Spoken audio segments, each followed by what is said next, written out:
Hey YouTubers, this is Jeff B34 hollering at you. Been on YouTube for quite a while, never made a video. This is going to be number one. I am going to make a big series, being it's the beginning of the garden season. I've talked to a few people on YouTube back and forth, and they requested to kind of see what I've got going on. I've said I've had a 10-acre hobby farm. This is proof. This is part of my farm. I stretch from a tree line up there on the other side of the boats, quite a ways down a rural road. Then back there where my bow target is, that's the back boundary of part of the property. It runs about 200 yards to the south, and then it takes a bootleg to the east, back in quite a ways, kind of a pie shape area. But anyhow, I've always canned, I've gardened. They talk about the prepper movement. I call it survivability. I've been a survivor for about 12 years now, as far as living off the land as much as I can. There are some things that you got to work for and by. Having a family, a wife, a 17-year-old son, and a 16-year-old daughter.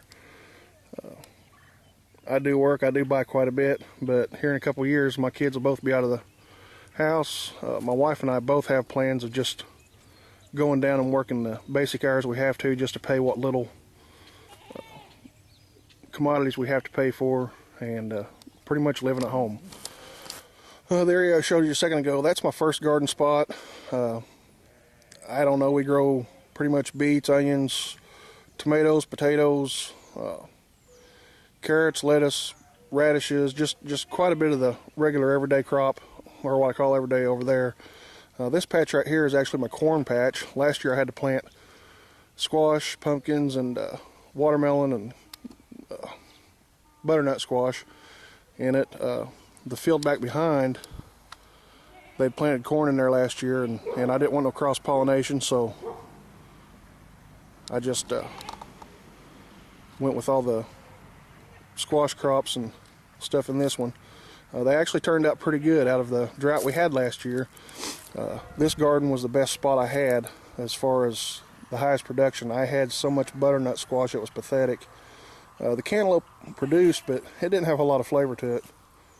I did grow quite a bit of pumpkins, the cannon pumpkins, which we did can some, we did freeze some. Some of the things we do out here on the farm is I do have chickens. I've had them since we've been out here. This was my original homestead, by the way. As far as we moved out here when I was a young kid.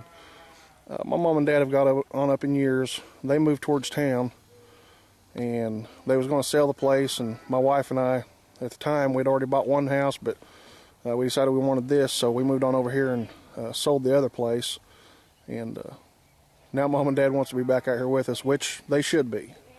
I believe kids, should take care of their parents, and that's the major idea, is for them to come out here, and somewhere over in this area about where that houseboat is, old trucks, just right on the property line, try to put them a house there, give them a nice yard that would give them close enough to where I could take care of their yard, take care of them, where they're not too far away from where my house is.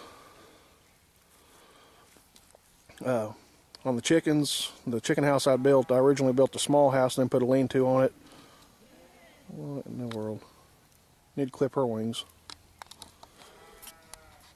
But the chicken house does have external boxes on it. Surprisingly, most of the chickens lay their eggs in 1 to 2 spots in that box. It's just like once one lays an egg, the rest of them try to follow. I have right around 30 chickens total. And we're getting somewhere right now around 18 to 20 eggs a day. The chickens I have Australops. I do have some production reds, and I'm not sure of the slates, I believe is what they call them. They're a Easter egger, or a colored layer. Then I do have a couple game chickens out there. Here's an addition to the farm we made here about 3 years ago. I started doing goats. The Mama there on the left, she's about a 7-year-old. She is registered. She's a kinder goat. They're all kinder goats as far as the goats go. They're dual purpose. They're meat and milk. We do butcher male offsprings. We usually ban them within about a week of birth. They get up there around 60, 70 pounds. We'll go ahead and butcher. As far as the ram right there, that is a Katahdin ram. It's a hair sheep. We just got into those, and I'm not too sure if we are going to keep them or not. I did have some lambs last spring. The males I did not castrate. I butchered one this fall, and the meat wasn't bad, but it was a little bit on the strong side, and I eat all kinds of game, but this is just something that wasn't to my flavor. The more I read about it, the more I found out that the males should be castrated at a very young age so they don't produce a lot of hormones. And most people prefer a young female under 100 pounds and under a year of age. So we just had 3 new babies, and I am going to wait for them to grow a little bit and butcher one. If we like the meat, we might go ahead and stay with them. If not, I am going to go to the goats only. I don't want to raise anything that I'm not going to eat. Everything on the farm, it's actually got a purpose. We don't have but 3 pets actually. Here's my 2 labs. They do keep the coyotes run off from the back fields at night. They protect the animals pretty well. They get along with everything really well. My chickens do run a lot in the daytime, in the spring and the fall. I don't let them out too much when the garden's on because they peck my plants pretty bad. But they can sit on them dogs' backs. They won't bother them.